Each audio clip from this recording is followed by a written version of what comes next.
नमस्कार, मी अस्मिता मोडक. तौर्य प्रतिष्ठानच्या an artist through American perspective या आगळ्या वेगळ्या इंटरव्ह्यू सिरीज मध्ये यावेळी आपल्या आर्टिस्ट आहेत प्राजक्त राज म्हणजेच प्राजक्ता अत्रे. नमस्कार. जवळपास 40 वर्षांची त्यांची कथ्थक साधना अविरत चालू आहे. गुरु रोशन दाते, पंडिता रोहिणी भाटे आणि पंडित अरविंद थत्ते यांच्याकडे त्यांनी कथ्थकची शिक्षण घेतलेलं आहे. आपण त्याविषयी त्यांचे प्रश्न सुरू करूया. नमस्कार राजताई. सो रोशन दाते, गुरु रोशन दाते यांच्याकडे तुम्ही शिकायला सुरुवात केली, तर त्यांची शिकवण्याची पद्धत कशी होती याच्याबद्दल काही सांगता येईल का थोडक्यात? रोशनताई ह्या माझ्या पहिल्या गुरु, त्यांच्याकडे मी 14 वर्ष शिकले. अतिशय शिस्तप्रिय अशा रोशनताई आणि गुरूंबद्दल भयंकर श्रद्धा भक्ती. त्यांच्या गुरु म्हणजे रोहिणी भाटे. तर रोहिणीताईंनी असं सांगितलंय, त्यांना आम्ही सगळे बेबीताई म्हणत असतो, कारण त्यांच्या भावंडांमध्ये त्या सगळ्यात धाकट्या, तर त्यांना बेबी असं नाव होतं, ते बेबीताई झालं आमच्याकडून. तर रोहिणीताई किंवा बेबीताई ह्या त्यांच्या गुरु रोशनताईंच्या, आणि त्यांच्या शिकवण्याच्या पद्धतीप्रमाणे अगदी तसंच्या तसं त्या शिकवायच्या. रोशनताईंसारख्या उत्तम शिक्षिका मला अजून दुसऱ्या भेटायच्या आहेत, की त्या सगळं उकलून सांगायच्या. बारीक सारीक गोष्टी अगदी नाही हे असंच झालं पाहिजे, आग्रह असायचा की नाही तेवढ्या डिटेलिंगने ते काम झालं पाहिजे, हा तत्कार असा आलाच पाहिजे. अनेक म्हणजे मला त्यांनी पहिलं नृत्याचं जे सिलेबस आहे त्याला आम्ही पहिलं वर्ष म्हणतो, ते साधारण आता आपण 1.5 वर्षात 1 वर्षात सुद्धा संपवतो, पण तेव्हा त्यांनी 4.5 वर्ष मला तेच घेत होते आणि मी कम्प्लीट बुद्धू नव्हते, तरी सुद्धा तेवढा वेळ त्या म्हणायच्या की नाही ताईंनी असं सांगितलंय की हा वेळ देऊन हे सतत करत राहायचं. असे 4.5 वर्ष मी पहिल्या वर्गात, 4.5 दुसऱ्या वर्गात. त्यातून समजतं की रोशनताईंनी किती वेळ दिला, की ती एक एक गोष्ट येईपर्यंत नाही आता अजून वाक, आता हे कर, पाय असा ठेव, हे अजून येत नाही पण आले तरी आपण करत राहू, म्हणजे पाठांतर होईल. Dance is an oral tradition, त्यामुळे खरं न लिहिता सुद्धा इतक्यांदा त्यांनी ते करून घेतलं की कुठे लिहायची गरज नाही पडली. इथे आता सुद्धा 43 वर्षांपूर्वी त्यांनी शिकवलेलं मला करेक्ट आठवतं. तर त्यांचा तो काटेकोरपणा होता की रोहिणी त्यांनी सांगितलंय हा हात असाच झाला पाहिजे, ही कला अशीच झाली पाहिजे, तसं होईपर्यंत कर. त्यांनी मला वाटतं की जी मी आज आहे ती रोशनताईंमुळे आहे. की एक व्यक्ती म्हणजे मोल्ड आपण कसा तयार करतो, कसं घडवतोय, तर ते रोशनताईंनी केलं की त्याला एक तुटू नये, फुटू नये, भक्कमपणा एक दिला, एक चांगला घडा तयार केला. आणि त्यांच्या शिक्षणाच्या पद्धतीत हेच होतं की आधी तयारी खूप आधीपासून तयार करणे, खूप अभ्यास करणे, कुठल्याही विषयाचा अभ्यास. अरे बापरे, सखोल सगळ्या पुस्तकं काढून बसतील. म्हणजे काही ठिकाणी अगं हे मी संस्कृतचं मी करते, हिंदीचं मी करते, इंग्लिशचं आपण दोघे एकत्र करूया, असं वाचन एकत्र करणे. कुठल्याही बाबतीमध्ये संकोच, शिक्षण घेताना अभ्यास करताना संकोच नव्हता, ओपननेस होता. आणि तोंडावर सांगायच्या की चुकलं तरी परखड शब्दात आणि बरोबर आलं तरी तितक्या मोकळेपणाने की असं मी तुझ्यासारखं कधीच नाचू नाही शकणार, असं म्हणणाऱ्या कोण गुरु असतात. किंवा एक बारीकशी गोष्ट, मोहनरावजींचा आमोद होता, किती सेकंदांचा असेल, 12-15 सेकंदांचा, तर तो मला शिकवला आणि तो अनेक दिवस केल्यावरती एक दिवस त्याच्यावरती खुश झाला आणि म्हणल्या चल आपण बेबीताईंना जाऊन दाखवूयात. तर त्यांच्या त्या स्कूटीवर बसून, नाही ती सनी होती एवढीशी, ते तिथून त्या डेक्कनच्या क्लासला जायला आम्हाला अर्धा तास लागला, असा हळूहळू करत. आणि इथे जाऊन ते 10 सेकंदात दाखवलं आणि त्या म्हणल्या बघा ही कशी करते, बघा बरोबर शिकवलंय ना. तर रोहिणीताई पण खुश झाल्या की म्हणजे इतक्या छोट्या गोष्टींमध्ये आपल्या स्टुडंटच्या बरी पुढे करते नाही करते प्रोफेशनली माहिती नसतं ना. प्राण म्हणजे मला असं वाटतं की त्यांनी प्राण प्रतिष्ठापना केली आपल्या विद्यार्थिनीमध्ये, आपला प्राण ओतला. त्यामुळे मी जी आज आहे ती रोशनताईंमुळे आहे.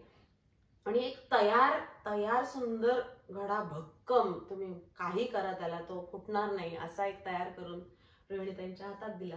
आणि एका कार्यक्रमामध्ये रोहिणीताईंचा असं हे होता की उपक्रम होता की कथक ही एकल नृत्य प्रस्तुती आहे बेसिकली, तर तुम्ही त्याच्यावर तयारी करा. बरोबर. मग तुम्ही ग्रुपमध्ये नाचूच शकता, पण एकल स्वतः उभं राहता आलं पाहिजे.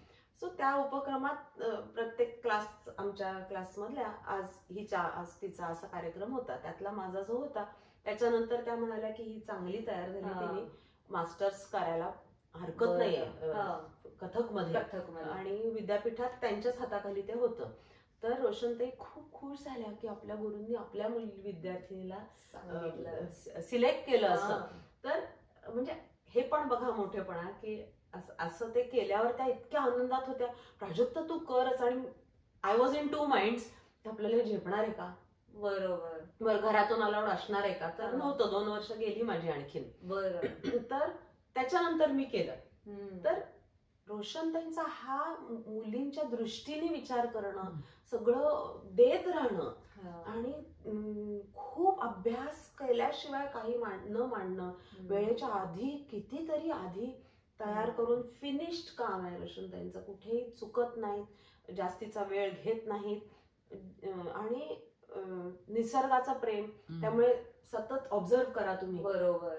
निसर्ग ऑब्झर्व करत राहा. आणि किती शेकडो आठवणी आहेत त्या सांगायला लागल्या तर दिवस पुरणार नाही. पण स्टुडंट्सना असं रात्री 2:30 वाजता फोन, अगं काय करतेस, झोपली आहे. तुला मी सांगितलं होतं ना आज ते तारकांचं हे आहे, गुरु आणि हे दिसणार आहेत, तू गेली नाहीस, आत्ता उठ बाहेर जा. आणि तुझ्या घरातून ते दिसणार नाही कारण समोर बिल्डिंग आहे, रस्त्यावर जा. रात्री 2:30 वाजता. लहान होते मी, म्हणजे कॉलेजात असेल तर माझे आणि घरचे सगळेजण उठले. रात्रीचा फोन, त्या काळी लँडलाईन वरती काहीतरी बॅड न्यूज असायचा. त्यामुळे माझ्या मागे वडील पण म्हणले, अगं काय झालं, मी पण येतो, काय झालं. पण आम्ही जे पाहिलं दृश्य तेव्हा एवढे मोठे चंद्र होते 2, असं आयुष्यात माझी मी विसरू नाही शकत. सो दिस इज रोशनताई, एकदम इंटेन्स विथ निसर्गावरचं प्रेम, नृत्यावरचं प्रेम, गुरूंवरचं प्रेम. आणि तुम्ही स्वतः करताय, तुझा हात बघ, जगात दुसऱ्या कोणाकडे हा हात नाही, तर तू प्रेमाने बघ त्याच्याकडे. ह्या असंख्य गोष्टी रोशनताईंनी माझ्यासारख्या अनेकांना दिल्या, आणि ते नृत्याचं प्रेम त्यांनी रुजवलं, आणि त्यामुळे त्यांच्या असंख्य मुली या प्रोफेशनल डान्सर्स झाल्या. असं म्हणतात की प्रत्येक गुरुची एक मुलगी जरी तयार झाली तर त्याला गुरुपण येतं. बरोबर, की ते नाव पुढे जातं. पण त्यांच्या असंख्य मुली आहेत. अशा रोशनताईंनी मग मला स्वतःच्या हाताने आनंदाने आग्रहाने बेबीताईंकडे, रोहिणीताईंकडे सोपवलं. आणि मग रोहिणीताईंकडचा पुढचा प्रवास सुरू झाला. आणि रोहिणीताईंनी असं त्या घड्याला सुंदर नक्षीकाम केलं, आणि त्या घड्यात काय काय भरू शकतो असं त्यांनी फुलायला, त्या आणखीन तो घडा वाढवू शकतो असं एक. मग रोहिणीताईंकडे त्यांचा सहवास लाभेपर्यंत रोहिणीताईंचा असं काय एखादं खूपच, म्हणजे अनेक आठवणी असतील त्यांच्या, पण अशी एखादी आठवण आहे का रोहिणीताईंची जी कायम लक्षात राहते की यामुळे रोहिणीताई किती मोठ्या आहेत हे तुम्हाला सतत कुठेतरी जाणवत राहतंय असं काही? रोहिणीताई किती मोठ्या आहेत हे त्यांच्या बरोबर मी 12 वर्ष होते पुढची. म्हणजे तयार व्यक्ती 12 वर्ष रोहिणीताईंकडे जाणं. त्या म्हणेल ते आम्ही नाचू शकत होतो, मी माझ्या बरोबरच्या 2 जणी एकत्र मास्टर्स करताना. आणि त्या देत राहायच्या. इतका मोठा कलाकार, आणि आपल्याला त्याचं रोजचं सहवास मिळतोय. काय सांगू हे नाही कळत, कुठून सुरुवात करायची. अशा लोकांची दिनचर्या सुद्धा ऐकली तरी असं वाटतं की अरे बापरे, हे घेता येईल, हे करायला पाहिजे, हा असायला पाहिजे. त्यांच्या दिनचर्येवरून सुद्धा समजायचं की त्या किती ग्रेट आहेत. छोट्या छोट्या आठवणी, म्हणजे पहाटे 3:30ला उठतील, ध्यान करतील, गाण्याचा रियाज करतील. आता ह्या नर्तकी आहेत, गाण्याचा रियाज करतील, योगासनं करतील. 6 वाजता उजाडलं की फिरायला जातात. तर त्याच्यानंतर 9:30 ते 12:30 क्लासवरती, फक्त मध्ये एक 10 मिनिटांचा ब्रेक चहाचा असायचा. अच्छा. की घरी जाऊन जेवायचं, परत यायचं, ते संध्याकाळी 4 वाजल्यापासून ते रात्री 8 वाजेपर्यंत करायचं. आणि घरी जाऊन सगळा पत्रव्यवहार, तेव्हा ईमेल्स नव्हते त्यामुळे. तर किती मोठा असावं व्यक्तीने, ह्या त्यांच्या प्रत्येक कामाच्या गोष्टींमध्ये तर दिसलं, त्यांच्या अभ्यासवृत्तीमध्ये, त्यांच्या बोलण्यामध्ये. एक भाषा घेतली तर त्याच भाषेत बोला. म्हणजे अगं तिला बोलवतं मी, हाक मारली की ए देवकी, की त्या म्हणायची अगं देवकी, देवकी नसतं. म्हणजे अशा बारीक बारीक गोष्टीतून. आणि बोलणं अगदी सॉफ्ट. कधी मी आता हे खूप मोठ्यांनी बोलते, त्या शांतपणे बोलणार, किंवा येईल त्या व्यक्तीला हसून स्वागत करणार, कितीही ती उशीर आलेली असली तरी शांतपणे विचारणार की काय झालं, मग तुझी आई काल आजारी होती, असं सगळ्यांची माहिती असणं काही कारण नाहीये. माणूस असाच मोठा होतो. आणि मी त्यांना म्हणायचे, हे रोज तुम्ही एक पत्र टाकताय पोस्टात, कधी वेळ मिळतो? कारण तुम्ही लेख लिहिताय, तुम्ही नवीन बसवताय, तुम्ही आमच्याच बरोबर सगळा वेळ. तर त्या मला म्हणाल्या की तू कधी घरात आहेस आणि काम करतेस आणि बेल वाजली तर ते हात पुसून तुला बेलचं दार उघडेपर्यंत घालमेल होते का? म्हणून असं होतं की बेल वाजते आणि आपण कधी उघडणार. तर त्या मला म्हणाल्या की मी उत्तर लिहीपर्यंत पत्राचं मला असं होतं. आणि पत्राचं कोणाला, की पुढचे ऑर्गनायझर्स आहेत, प्रोड्युसर्स आहेत, नाही. ज्या मुलींनी कधी काळी सोडून दिलाय डान्स, असेही असू शकतात.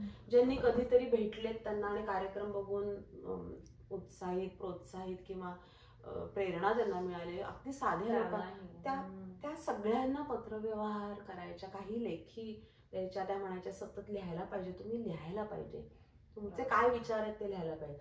सिनेमा बघून आल्या तरी म्हणायच्या की माझे नोट्स असतात त्याच्यावर, की मला ह्यातलंही आवडलं आणि हे किती सुंदर केलं, किंवा हे असंही दाखवू शकलो असतो का, अशा प्रकारे.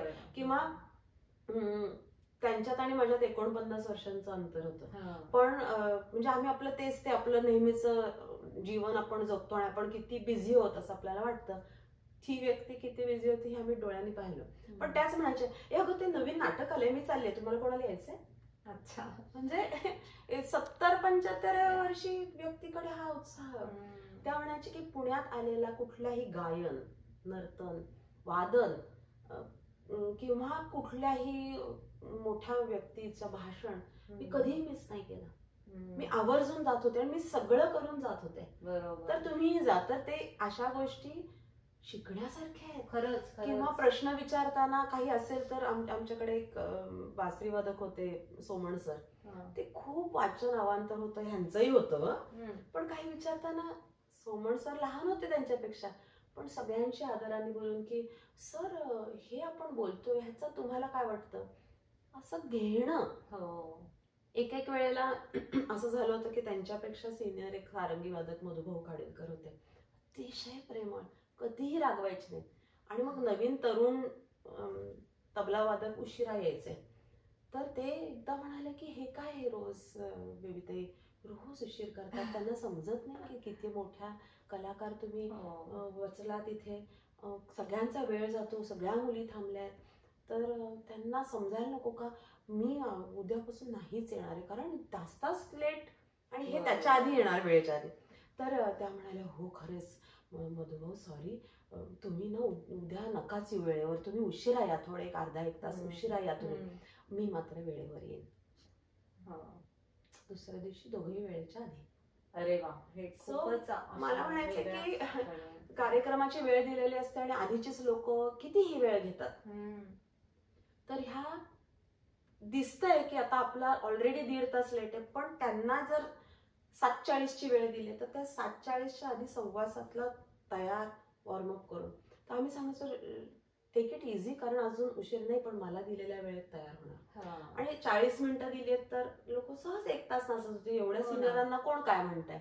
तर आम्ही म्हणायचो की बघा बघा त्या नाचतात, तर तुम्ही तो जो आहे तो सुद्धा करता का, ती रचना करता का. तर त्या म्हणायच्या की नाही, दिलेल्या वेळात आपल्या सामर्थ्य सिद्ध करता आलं पाहिजे. कोण त्यांना अडवणार होतं. मला असं वाटतं की हा बारीक बारीक स्वतःला लावलेला शिस्त आणि प्रिन्सिपल्सने जगणाऱ्या माणसांमुळे त्या मोठ्या, कधी आवाज चढवला नाही, एक शिस्त जगण्याचीच तीच आपल्याला खूप देऊन जाते. आणि किती महान आहेत हे लोक असं वाटतं. आपल्याला असं वाटतं की तुम्ही ते करा ना, ते किती सुंदर होते, आपण रिहर्सल्स मध्ये केलेलं आहे. इतकं साधं वाक्य आहे, पण मला असं वाटतं की अशा मोठ्या लोकांच्या नुसतं सहवासात राहिलं ना, कशा उठतायत बसतायत. झाडलेला असायचा सकाळी क्लास सुरू करण्याच्या आधी, पण आल्या त्या चालत आल्या आणि त्यांच्या पायाला रस्त्यावर असल्यामुळे माती यायची कधीतरी. हे लागलं तर उठायच्या आणि झाडू घेऊन सुरू करायच्या झाडायला. म्हणजे असं नाही की तुम्ही करा, हे झाडलं नाही का. तर किती बारीक सारी गोष्ट आहे, पण किती मोठा कलाकार आहे. तसं एकदा दिल्लीच्या कार्यक्रमात काहीतरी कोणीतरी त्यांना म्हणलं आणि अब्सर्ड होतं ते क्रिटिसिझम. डान्सर पण नव्हते ते, पण उगाच जरा थोडीशी त्यांनी बडेजावकी केली. तर अगदी शांत असायच्या त्या, असाच बोलायच्या. तर त्या म्हणाल्या, असा प्रश्न फक्त अशीच व्यक्ती करू शकते ज्याचा शास्त्राचा अभ्यास नाही. आणि इतकी मोठी व्यक्ती होती ती, पण हा अधिकार त्यांनी मिळवला होता. किंवा एक खूप मोठे भारत सरकारच्या मोठ्या संस्थेवरती हायेस्ट कल्चरल संस्थेचे हेड होते. ते आम्हाला कार्यक्रम देऊ शकणार होते. ते पुण्यात आले आणि त्यांनी अतिशय वाईट कार्यक्रम केला. ह्यांच्यापेक्षा लहान होते, पण अशा लोकांसमोर सगळे जनरली की हो खूप छान झाला, पण छान झाला. तर ते त्यांना म्हणाल्या की म्हणजे एकटे असताना की पुढच्या वेळेस याल तेव्हा रियाज करून या. किती सहज एका शब्दामध्ये. पुढच्या वेळेस याल तेव्हा रियाज करून या, आमची खूप अपेक्षा होती. असं सांगण्याचा अधिकार आहे. आणि ते नाही देणार तुम्हाला कार्यक्रम, जे मोठे मोठे परदेशाचे कार्यक्रम भारतातले. अशी भीती नव्हती, कारण ते कमावलं होतं. बरोबर. कधी स्वतः चुकीचं वागलं नव्हतं. त्या म्हणायचे की तुम्ही कुठेही राहा, once a dancer always a dancer. तुम्ही स्टेजवर फक्त चांगलं वागताय असं नाही, तुमची एक इमेज आहे. कथकची प्रतिष्ठा ही राखली पाहिजे, डिग्निटी ही राखली पाहिजे. तुम्ही स्टेजवर पण राखा आणि बाहेर वागताना सुद्धा तुम्ही नर्तन ही जीवनशैली बनवली तर तुमची केवढी जबाबदारी. अशा व्यक्ती इतक्या मोठ्या काय काय सांगू आणि किती, तर आपण ह्याला काही सीमा नाही, हे चालूच राहू शकतं. पण मग रोहिणीताईंकडून तुम्ही पंडित अरविंद थत्ते ह्यांच्याकडे जायचं का ठरवलं, किंवा त्यांच्याकडे काय कुठल्या वेगळ्या कारणासाठी तुम्हाला काय काय शिक्षण मिळू शकलं? तर पहिल्या गुरूंनीच मला दुसऱ्या गुरूंकडे नेलं. दुसरा गुरु म्हणजे रोहिणीताई 2008 साली गेल्या. त्यांनी मला ज्या 12 वर्षांमध्ये इतकं शिकवलं की at one point me masters नंतर त्यांना म्हणलं पुढची 10 वर्ष तुम्ही मला काही शिकवू नका, कारण जे शिकवलंय ना ते पचलेलं नाही अजून. आणि खरं सांगते की अजूनही ते पचलेलं नाही, तर त्याच्यावर काम करायला मला एक आयुष्य लागेल. तर मी त्यांना म्हणायचे की आता बस. पण त्या सतत खूप इनोव्हेटिव्ह होत्या. शेवटपर्यंत त्या असं नाही म्हणल्या आता झालंय, त्या करत राहिल्या. त्यांच्या रचनांमध्ये सुद्धा वेळेनुसार त्या बदलत राहिल्या. पुढचं आता तुम्ही असं करा, आता जगामध्ये हे ऍक्सेप्टेड आहे. त्यामुळे त्यांच्या रचना आजही, त्या जाऊन 15 वर्ष झाली, त्यांच्या रचना त्यांनी ज्या काही 40 वर्षांपूर्वी केल्या त्या आजही ताज्या वाटतात. So some people live ahead of their times, त्यातल्या त्या एक होत्या. त्यांच्याकडे सगळं शिकताना अगं हे शिका, अगं हे शिका, इथे बस इथे बस, तर ते पटकन झाल्या माझ्या दृष्टीने. त्यातलं उकलून तालाचा भाग जो होता, गणित कसं करतात वगैरे, तर इतक्या मोठ्या लेवलला अपेक्षाच असेल त्यांना की तुमचं तुम्ही सोडवून घ्या. पण माझं गणित फार कच्चं, जन्मापासूनच मला गणित जमलं नाही, आयुष्याचं सुद्धा नाही जमलं. आणि एकूणच गणिताचं आणि माझं 2 दिशा. तर तालामध्ये लागणारा हिशोब कसा करायचा, तर मी रोशनताईंना विचारलं परत, कारण रोहिणीताई गेल्या होत्या. आणि आता काय करू, तर रोशनताईंचा सल्ला घेतला. आणि अरविंद दादा हे खूप मोठे पंडित, आणि ते काही गायकांना काही मार्गदर्शन करायचे, त्यांना वाटलं तर ते शिकवायचे. तर त्यांच्याकडे शिकावं असं रोशनताईंनी सुचवलं. तर मी त्यांच्याकडे गेले तर ते म्हणले नाही नाही, मी नर्तक वगैरे, मला काही शिष्य वाढवायचे नाही, ते एक वेगळे. तो एक संत आत्मा आहे ज्याची कृपा माझ्यावर झालीये, ती काय मी गेल्या जन्मी पुण्य केलं असेल म्हणून. तर त्यांच्याकडे मी हिशोब शिकायला गेले. पण असा संत माणूस क्लासची फी घेत नाही, विद्यादानाचे पैसे कसले घ्यायचे, असं त्यांनी एक 5, 7, 10 वर्ष आम्हाला शिकवलं, मला आणि माझ्या बरोबर काही नर्तक नर्तकी आल्या त्या शिक्षणासाठी, ते हो म्हणाले म्हणूनच ग्रेट होतं. सो त्यांनी इतकं दिलं की मी त्यांना म्हणते की हिशोब शिकायला आले मी तुमच्याकडे आणि बिन हिशोबी किती द्यावं हे तुमच्याकडून शिकले. बरोबर. सो त्यांनी मला एक गोष्ट जी पहिल्या दिवशी शिकवली आहे 2013 साली, ती अजून मला आलेली नाही आणि पण it is helping me, I know that. बरोबर. तर असे ते 3 माझे उत्तम गुरु लाभले. त्यामुळे आणि मग ह्या गुरूंकडून आता तुम्ही एवढी वर्ष इतकं काय काय शिकलंय, मग तुमच्या स्टुडंट्सना तुम्ही काही काय वेगळं त्यापेक्षा, म्हणजे ते तर देतच असाल, पण तुमचं असं काय वेगळं काय काय देता किंवा वेगळं काय काय शिकवता, तुम्हाला काही असं त्याबद्दल एक? म्हणजे आता अगदी सुरुवात आताच केली ती की अरविंद दादांनी एक हिशोब मला सांगितलं की समजा पाऊण पट, 1 पट, 1.25, 1.5, 2.25, 2, 2.25, 2.5, 2.3, 3 याची क्रमलय कशी करायची 4. त्यांनी एक चूश म्हणून पहिलं सांगितलं त्यांनी मला काही, मग त्याच्यावर आय वर्क. आणि हे मी शिकलेली नाहीये डान्समध्ये कसं करायचं, तर ते मी सॉर्ट करून त्यांना परत परत दाखवलं की हे बरोबर मोजतीये का मी, हे बरोबर चाललंय का, ते मी माझ्या विद्यार्थिनींना दिलं. तर लगेचच की मी शिकते, तुम्हीही शिका. बरोबर. तुम्ही माझ्यापेक्षा कोणी उत्तम असतात आपल्यापेक्षा ताललईला, त्यांनाही होऊन जाईल माझ्या आधी, काही हरकत नाही. तर असं हे सिलेबस मध्ये नाहीये, ते करते मी. किंवा रोहिणीताई असताना सुद्धा मी त्यांना म्हणायचे की ही एक चक्कर धडपडतात लोक, ते चक्कर घेताना मी असा पाय करून असा केला तर ते सरळ येते. त्या म्हणाल्या की पण हे अवघड नाही का, दाखव मला कसं केलं. हे अवघड नाही का मुलींना सांगायला, तर मी सांगितलं मुलींना करा. तर त्या म्हणाल्या की हे किती छान आहे, तू हा अभ्यास चालू ठेव. म्हणजे शी वॉज एनकरेजिंग. असं नाही म्हणलं मी शिकवलंय तसंच झालं पाहिजे, असं नाही केलं. तू टेक्निकवर काम करतेस. हे दुसरं असं म्हणतात की अभिनय शिकवता येत नाही, पण मला रोशनताईंकडून चांगलीच फोड करून मिळाली. मला कळलं की कसं शिकवायचंय. पण त्याही पलीकडे जाऊन मला आणखीन असं म्हणतात की आधीच्या गुरूंपेक्षा पुढच्या गुरु आणखीन उकलून सांगावं, आणखीन उकलून सांगावं. तसं मी त्याच्याही पेक्षा करते. आणि विद्यार्थ्यांनी आधीच्या पेक्षा स्मार्ट विद्यार्थी असतात, म्हणून हे पुढे ट्रेडिशन चालू राहतं. माझ्यापेक्षा माझे विद्यार्थी पुढे जायला पाहिजेत, तर ट्रेडिशन चालू राहील. सो हे सगळं माझ्या त्या अभिनयाच्या टेक्निकमध्ये मला असं वाटतं की तेवढी एक गोष्ट मी खूप उकलून अभिनय मी शिकवू शकते. मी डेफिनेटली कोणालाही नाचवू शकते. अरे वा, असं मला वाटतं. आता अमेरिकेमध्ये आणि दुसरं ही जी पद्धत आहे की गुरु परंपरेप्रमाणे जे आले ते तसंच्या तसं मी सांगते, जराही बदलत नाही, कारण की त्यांचे कॉन्सेप्ट. काही लोक बदलतात, त्यांना वाटतं की अरे हे जुनं आहे, ह्याच्यात आपण 50 चक्रा करूयात, अमेझिंग करूयात. सो माझा विश्वास हा आहे की ट्रेडिशन जी मिळाली ही तशी अँटिक दागिन्यासारखी पारंपरिक दागिना असतो, तो तोडून फोडून आपण नवीन काहीतरी जॅझी लावा, असं ना करू. किती छान. मात्र रोहिणीताईंनीच ही परंपरा लावली की तुमची नवीन रचना दरवर्षी झाली पाहिजे. सो मी दर 1.5 वर्ष 1.5 ते 2 तासांचं नवीन कार्यक्रम करते, त्याच्यामध्ये माझा नवीन गोष्ट असेल तर ती परंपरा चालू राहते. नाही, नक्कीच. आता सध्या तुम्ही अमेरिकेमध्ये आहात, तर अमेरिकेतली ही साधारण तुमची दुसरी भेट आहे, पण या व्यतिरिक्त तुम्ही भारताबाहेर अनेक देशांमध्ये गेलेला आहात. तर इथल्या मुलांना किंवा भारताबाहेरच्या अमेरिकेतल्या सध्या मुलांना शिकवताना, वर्कशॉप घेताना काही वेगळ्या पद्धतीने शिकवायला लागतं का? कारण इथल्या मुलांची शेवटी जडणघडण थोडी वेगळी आहे, शैली वेगळी आहे, त्यांचं पौराणिक ज्ञान थोडं कमी पडतं, जितकं भारतातल्या मुलांना लहानपणापासून जास्त मिळतं. त्याबद्दल असं काही काय वेगळ्या पद्धतीने थोडं करून घ्यायला लागतं का त्यांचं?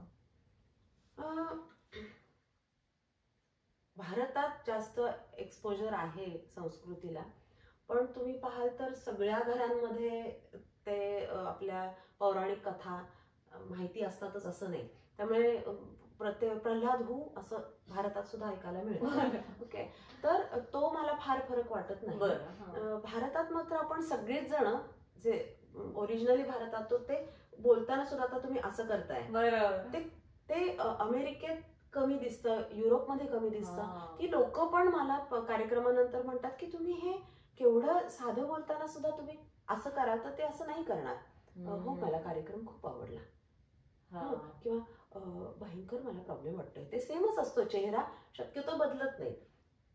आता म्हणजे अमेरिकेत जेव्हा मी येते किंवा परदेशी कार्यक्रम करते तेव्हा वर्कशॉप्स मध्ये सगळीकडे हे दिसतं की मुलं अशी बोलतात. जनरली बहुतेक सिरियल्स मध्ये सुद्धा त्यांना, अमेरिकन सिरियल्स मध्ये ते दिसतं. आता 7 वर्षांनी पूर्वी मी जे आले तेव्हा भारतात आणि अमेरिकेच्या मुलांमध्ये फरक होता.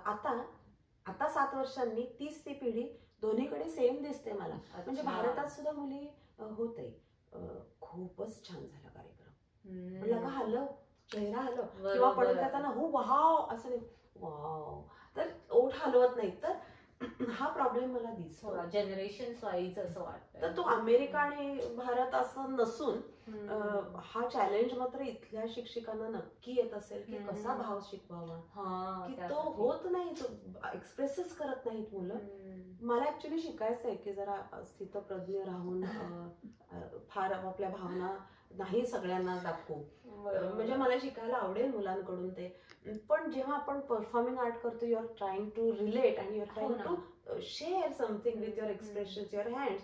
तर त्याच्यासाठी म्हणजे इथे खूप जास्त it's challenging for the teachers असं मला वाटतं की तुमच्या 16व्या वर्षी मुलं 18व्या वर्षी निघूनच जातात शिक्षणासाठी. करेक्ट आहे. इतकी वर्ष भारतात हे नव्हतं. माझ्याकडे कमीत कमी 22 वर्ष, ओके, लग्न होईपर्यंत तरी मुली आहेतच. म्हणजे 25 वर्ष 26 वर्षापर्यंत मुलगी कुठे जात नाही. आता हे बदललं. बरोबर. आता नवीन जनरेशन, माझी स्वतःची मुली सुद्धा 12वी नंतर दुसरीकडे शिकायला गेल्या. म्हणजे शिक्षण अभ्यासाचं, कोणी दिल्लीला गेलं, कोणी चेन्नईला गेलं, कोणी मुंबईला गेलं.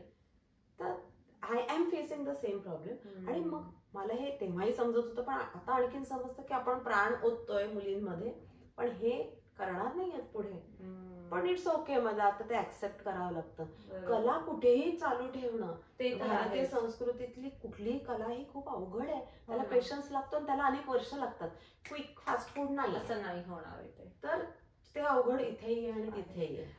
मग आता तुम्ही जसं सांगितलं की काही वेळा ही नॉन इंडियन किंवा अमेरिकन लोक येऊन इतकं स्थितप्रज्ञ चेहऱ्याने सांगतात, पण मग त्यांना जेव्हा तुमचा परफॉर्मन्स तिथे झाला, त्या वर्कशॉप झाली भारताबाहेर कुठे, तेव्हा ती लोक येऊन तुम्हाला कौतुक तर करतीलच, पण त्या व्यतिरिक्त इंटरेस्ट कसा दाखवतात की आम्हाला हे आवडलं किंवा आम्हाला हे करण्यात इंटरेस्ट आहे, आम्हाला हे समजून घेण्यात इंटरेस्ट आहे, अशा काही रिॲक्शन्स कधी मिळतात? खूप येतात.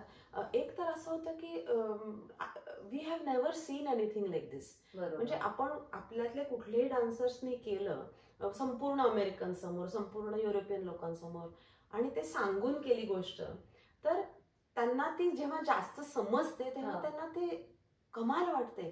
आणि त्यांना हे असं म्हणणं असतं की केवढी संस्कृती तुमची मोठी आणि किती गोष्टी आहेत, आणि किती तुम्ही एक्सप्रेस करताय, तुमचे हात बोलतायत, तुमचा चेहरा बोलतोय डान्सर्सचा. It's not, I am not talking about myself, it's about any dancer.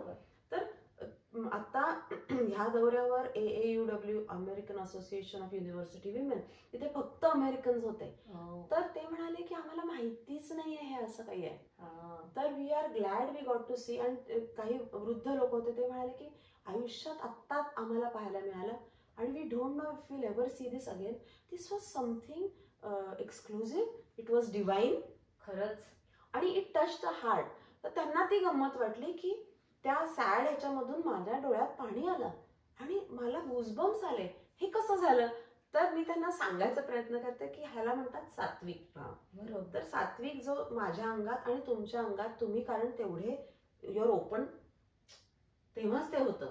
मी इकडे बघते, तिकडे बघते, मोबाईलमध्ये, मग काही सात्विक भावाचा माझा काही उपयोग होत नाही. तर ह्या खूप एक्सचेंजेस होतात, आणि लोक म्हणतात की हे अवघड असतं का शिकायला, मग मला शिकता येईल का, इथपर्यंत येतं. आणि काही लोक येतात, भारतात येऊन शिकतात, असे आहेत लोक.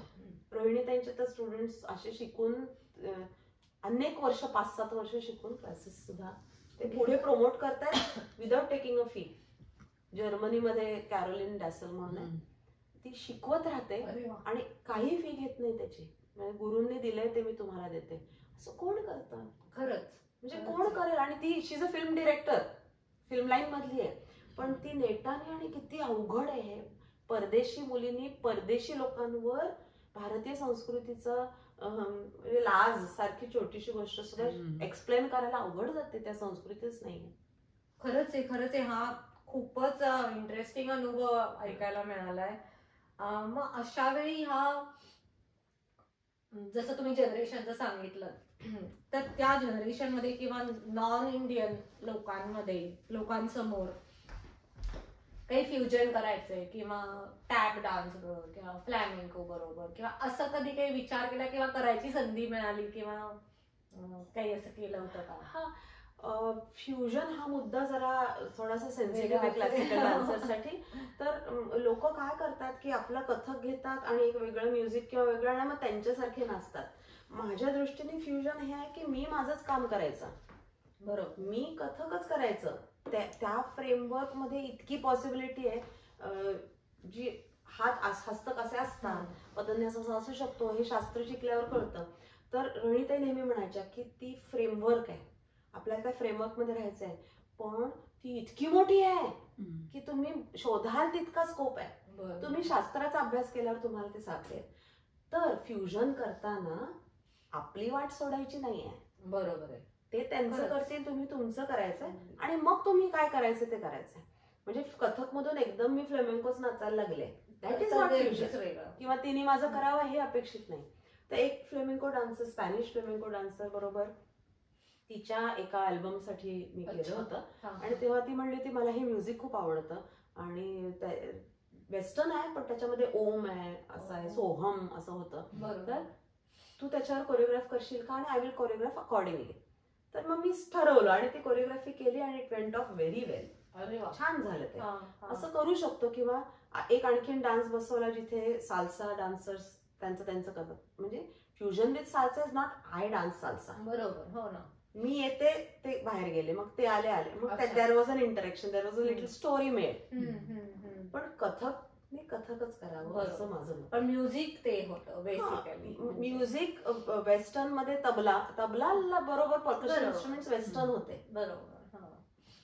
सो मी एक तराणा केला, त्याच्यामध्ये ड्रम्स आहेत, पण तराणा पूर्ण सारंग रागातला आहे.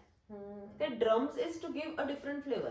डान्स मी काय करते तर मी कथकच करते, मात्र त्याचं प्रेझेंटेशन थोडंसं आजच्या जगाला त्या ड्रम्सला सोयीस्कर होईल, असं सूट होईल, असं की इम्प्रेसिव्ह अशा प्रकारचं केलं. खूप छान, खूपच छान. नक्कीच प्राजक्ताताई, इतका सुंदर अनुभव आम्हाला रोहिणीताईंचे आणि तुमच्या अमेरिकेतल्या या इथल्या भेटीचे आणि इथल्या मुलांबरोबरचे ऐकायला मिळाले. खूपच धन्यवाद वाटतंय आम्हाला या सगळ्याबद्दल. तुम्ही आलात, आमच्याशी तुमचे अनुभव शेअर केले, त्याबद्दल खूप खूप धन्यवाद. थँक्यू. मला आधी थँक्यू म्हणायचं आहे रमा आणि माधव मांजरेकर यांना, की त्यांनी मला ही संधी दिली. असं ओपननेस असणं ही खूप महत्वाची गोष्ट आहे कलाकारांना. मी अनेक ठिकाणी असं पाहिलंय की एक इन्सिक्युरिटी असते की मी शिकवते पण ही आल्यावरती ही काय करते, ही किती माझ्या स्टुडंट्सना इन्फ्लुएन्स करते, आणि प्रत्येकाची आपापली पद्धत असते. तर दुसऱ्यांनी वेगळी केली की ते मुलांवर इन्फ्लुएन्स होतो. तर तो चांगला वाईट असू शकतो, चांगला बरं झालं, वाईट झाला तर ही इन्सिक्युरिटी नाहीये रमा मांजरेकरांमध्ये. It already shows how secure and happy her guru has made her. आणि तिने किती लोकांची life she is making their life beautiful. आणि मला ही संधी दिली दुसऱ्यांदा is a big thing for me, की to share my guru's work. नक्की हा ओपननेस आहे म्हणून, म्हणजे रमा माधव मांजरेकरांमुळे, तौर्य प्रतिष्ठानाच्या या स्वीकृतीमुळे मी इथे आज आले. तर I want to thank them with all my heart, आणि I am grateful for everything that they are doing. Thank you very much. खूप छान, धन्यवाद.